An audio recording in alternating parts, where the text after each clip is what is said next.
नमस्कार मंडळी, तर आज आपण पाहणार आहोत ठरलं तर या मालिकेच्या पुढील भागामध्ये आता खूपच जबरदस्त असा ट्विस्ट आलेला आहे आणि ह्या मालिकामध्ये आता आपल्याला पुढील जो भाग आहे तो एकदम खतरनाक असा पाहायला भेटणार आहे। कारण की आता झालेलं असं असतं की आता मधुभाऊंच्या चाळीमध्ये आता सगळे पत्रकार, कॅमेरे, माईक वगैरे घेऊन आलेले असतात आणि तिकडे मधुभाऊ, सायली आणि कुसुमताई यांच्या घरामध्ये ते धडक घुसलेले असतात आणि त्यांना सगळे नुसते प्रश्न विचारायला चालू करत असतात की आता पत्रकारांसाठी आणि यांच्यासाठी ही खूपच मोठी एक ब्रेकिंग न्यूज आली असते। कारण आतापर्यंत जी अर्जुन आणि सायलीचं जी कोर्ट मॅरेज किंवा त्यांनी जे ॲग्रीमेंट करून जे मॅरेज केलं होतं, म्हणजे लग्न केलं होतं, ते आता सगळ्या पत्रकारांना आणि ह्यांना माहीत झालेलं असतं आणि ही खेळी अर्थातच ही शिकरे, प्रिया आणि त्या जोशी वकिलांनी खेळलेली असते। परंतु आता इकडे हे पत्रकार येऊन मधुभाऊ आणि यांना सगळे प्रश्न विचारायला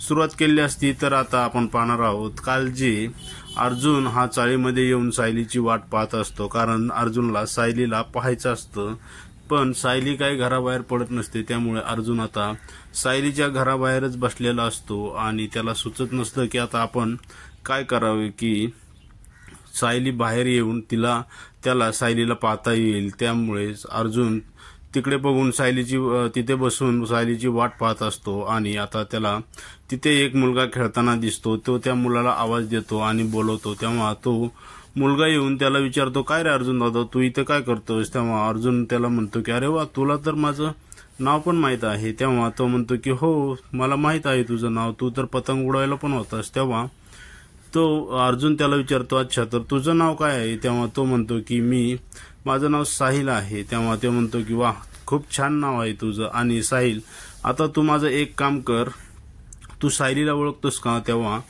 तो मुलगा म्हणतो की हो, सायलीला कोण नाही ओळखत, कारण सायली खूप गोड मुलगी आहे। तेव्हा अर्जुन म्हणतो की ठीक आहे, मग तू एक काम कर, तू त्यांच्या घरात जाऊन बघ की सायली आता कुठे आहे आणि ती काय करत आहे। तेव्हा तो मुलगा म्हणतो की ठीक आहे, मी जाऊन पाहतो। आणि त्या मुलाला आणि अर्जुनला बोलताना हे कुसुमताईंनी पाहिलेलं असतं, त्यामुळे कुसुमताईला माहीत आहे की मग तो मुलगा कुसुमताईच्या घरात जातो। कुसुमताई असा आवाज देत, तेव्हा कुसुमताई त्याला आत बोलवते आणि म्हणते की ये, काय निरोप घेऊन आलास? तेव्हा तो मुलगा म्हणतो की निरोप नाही ग कुसुमताई, सायली कुठे आहे? तेव्हा ती म्हणते की का रे, तुझं काय काम अडकलं आहे सायलीकडे?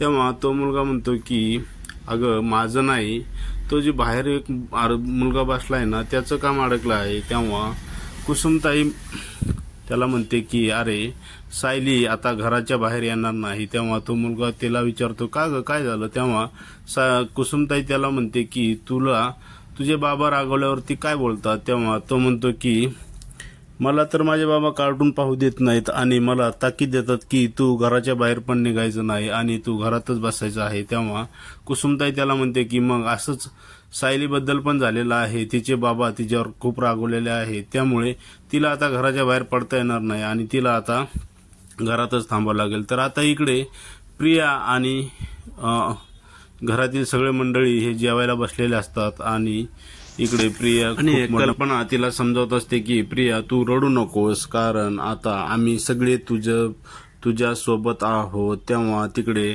अश्विनी असतो आणि अश्विन आता प्रियाला म्हणतो की प्रिया, आता तू तुझ्या भविष्याचा विचार करायला हवास। आता इथून पुढे तू आता अर्जुनचा नाद सोडून दे आणि तुझं फ्युचर काय आहे त्याच्याकडे पहा। तेव्हा प्रिया तिथून रडत असते आणि म्हणते की नाही, मी अर्जुन शिवाय दुसरा कुणाचाही विचार करू शकत नाही माझ्या आयुष्यामध्ये, कारण मी ह्या घराला माझं घर मानलं आहे। आणि असं बोलून प्रिया आता उठून बेडरूम मध्ये गेलेली असते आणि ती खूप रडत असते, म्हणजे तिचं एक नाटकच असतं। आणि ते असताना आता घरातील सगळे लोक खूप अस्वस्थ होत असतात आणि आता परंतु प्रिया आता आत जाऊन तिचा मोबाईल घेऊन बसलेली असते।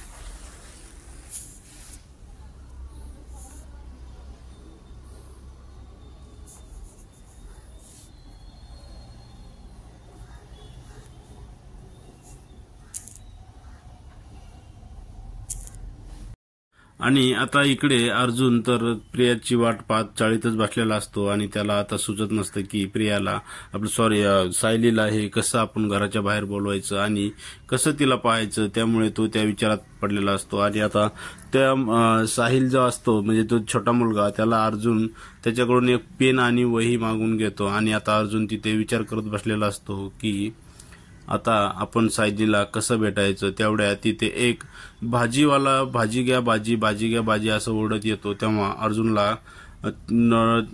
अर्जुन त्याला बोलवतो आणि म्हणतो की ओ भाजीवाले काका, कशी दिली आहे भाजी. तेव्हा तो म्हणतो की अहो मला आधी बसून तर द्या. आणि अर्जुन त्याच्या डोक्यावरची टोपली खाली ठेवतो आणि त्याला विचारतो की मला तो बोला साहेब कुठली भाजी देऊ तुम्हाला. तेव्हा अर्जुन म्हणतो की मला भाजी तर नकोय पण माझं एक काम होतं तुमच्याकडे. तेव्हा तो म्हणतो की बोला काय काम आहे ते. तेव्हा अर्जुन त्याला म्हणतो की अहो मी एक चिठ्ठी देतो, तुम्ही ती त्या घरामध्ये नेऊन देताल का. तेव्हा तो भाजीवाला घाबरतो आणि म्हणतो की नाही हो साहेब, मी असं काही करणार नाही, उगाच काही लफडं झालं तर तुम्ही मला सगळे लोक हाणतील इथे. त्यामुळे तो म्हणतो की नाही मी असं काय करणार नाही. तेव्हा अर्जुन त्याला म्हणतो की ठीक आहे, मग मला तुमची भाजी विकून तुम्हाला किती पैसे मिळतात. तेव्हा तो माणूस त्याला म्हणतो की अहो साहेब आम्हाला काय पैसे मिळणार, सगळे दिवसभर राबल्याच्या नंतर आम्हाला कुठं 1000-1500 रुपये मिळतात. तेव्हा अर्जुन त्याच्या पॉकेटमधून पैसे काढतो आणि त्या माणसाला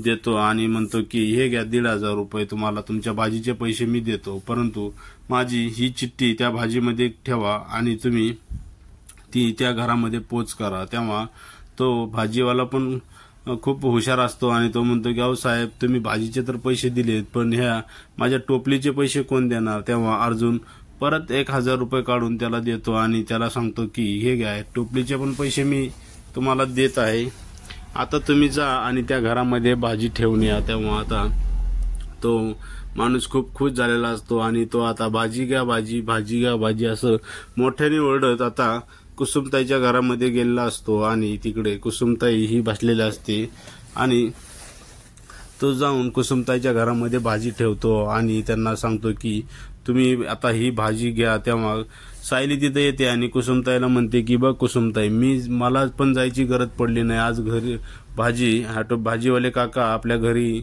आलेले आहेत. तेव्हा कुसुमताई तिला म्हणते की हो आता तुला पाहिजे तेवढी भाजी घे. तेव्हा तो भाजीवाला म्हणतो की अहो ही सगळी भाजी आता तुमचीच आहे. तेव्हा त्यांना आश्चर्य वाटतं की एवढी मोठी भाजी आपल्याला कोणी पाठवली असेल आणि तो भाजीवाला तिथून निघून जात असतो. तेव्हा कुसुमताई त्याला आवाज देत असते की अहो तुमची टोपली तरी घेऊन जा. आणि तेव्हा सायली म्हणते की अगं येईल तो परत टोपली घ्यायला. आणि आता सायली भाज्या घ्यायला खाली बसलेली असते. तेवढ्यात तिला तिथे एक चिठ्ठी दिसते आणि त्या चिठ्ठीमध्ये अर्जुनची चिठ्ठी असते आणि त्यात मध्ये लिहिलेलं असतं की तुमचा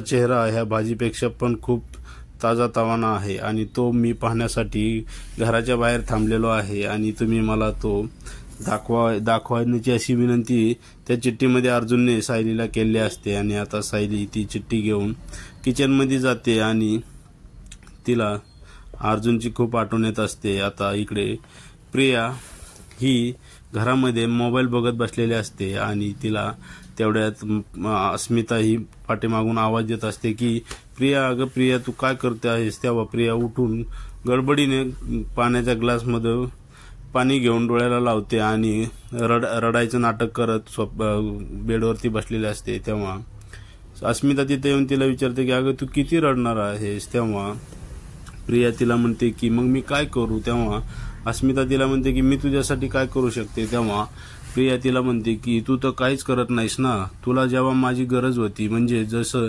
सायलीला ह्या घरातून हाकलायचं होतं तेव्हा मी तुझी सगळी मदत केली, परंतु तू माझी काहीच मदत करत नाहीस. तेव्हा अस्मिता तिला म्हणते की मग मी काय करू शकते. तेव्हा प्रिया तिला म्हणते की तू खूप काही करू शकतेस, कारण तुझं घरामध्ये खूप मोठं वजन आहे, तुला सगळे लोक घाबरतात. तेव्हा म्हणजे तिला